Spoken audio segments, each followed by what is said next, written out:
Joining us now, Congressman Matt Gaetz, a member of the House Judiciary, Armed Services Committees. You're still a member of the Freedom Caucus, right?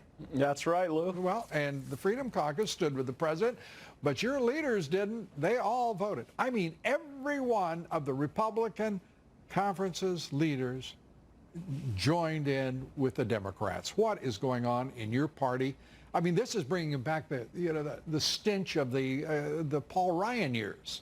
I completely disagree with the Democrat-led resolution to condemn the president on Syria. And frankly, Lou, it's a lot of the very same voices that wanted to topple Assad and engage in a regime change war in Syria that caused this problem in Turkey. Because right now, Erdogan has seen his approval rating shoot through the roof because he has promised the Turks that he will resettle 2 to 3 million Syrian refugees back into this portion of the buffer zone where he wants to have that buffer. And so a regime change war backed by the war lobby caused this mass migration of people, which is now creating these second and third tier consequences. Obama played a large role. It was Obama, but don't let the Republicans off the hook. There were a lot of Republicans that supported the Obama-Clinton policies of regime change in Syria and Libya, and now we see these as the consequences. So here's my question, Lou. Why are Republicans, or any Americans, frankly, so surprised when Donald Trump does exactly what he said he was going to do? He said in the campaign, he said as president, he was going to end Middle East wars. Congressman, my question to you was, what's going on with your party? You look, I mean, less than a third of you supported the president of the United States in the midst of the most outrageous, I mean, most outrageous, baseless claims by the radical Dems and this Star Chamber inquiry of Adam Schiff's.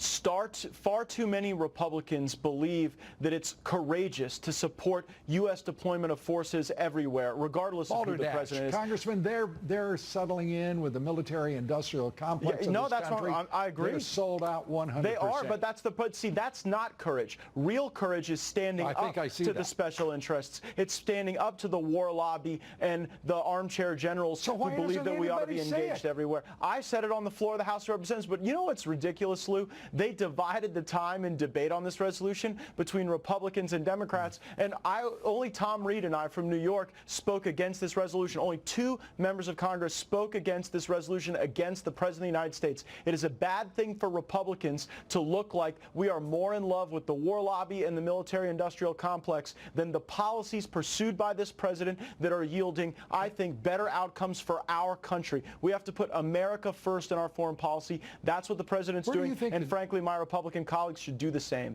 Yeah, I have to tell you, it seems to me that you have an uphill battle there to reason at all with your own conference. The radical Dems persist in this, what the president calls it, a con game, a hoax, a witch hunt, part 2.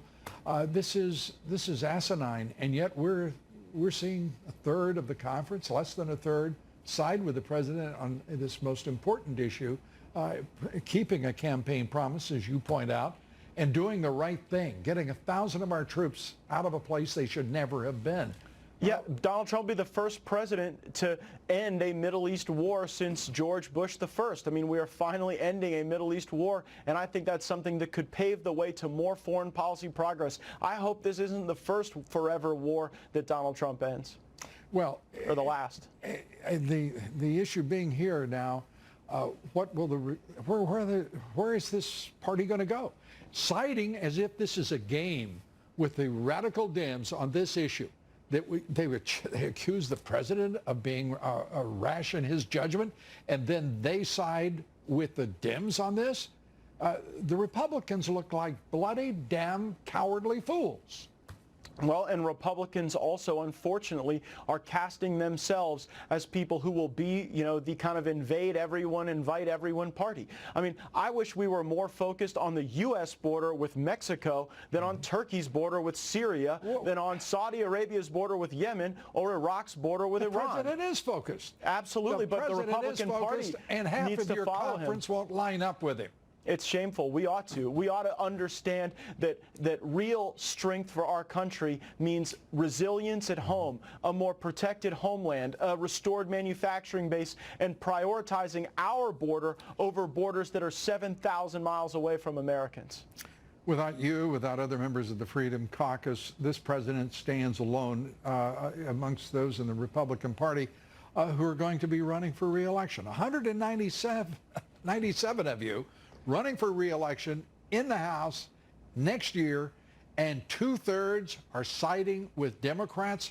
What do you think their chances of survival at the polls would be? Well, I think we've seen that Republicans that don't stand with this president are not viewed favorably by their own constituents, because the American people see how hard President Trump is working to fight against a corrupt Washington, and they see all the crap he's taken for it. And now you see it manifested in Adam Schiff's investigation, marked by secret interviews, selective leaks, false transcripts theatrically performed at committee hearings, and even lies about context with whistleblowers. Your entire leadership walks over and gives the Speaker of the House a kiss on both cheeks and votes along with the Democrats. Gross. It's so stunning. Do not give me that image, Lou, please. This is dinner time.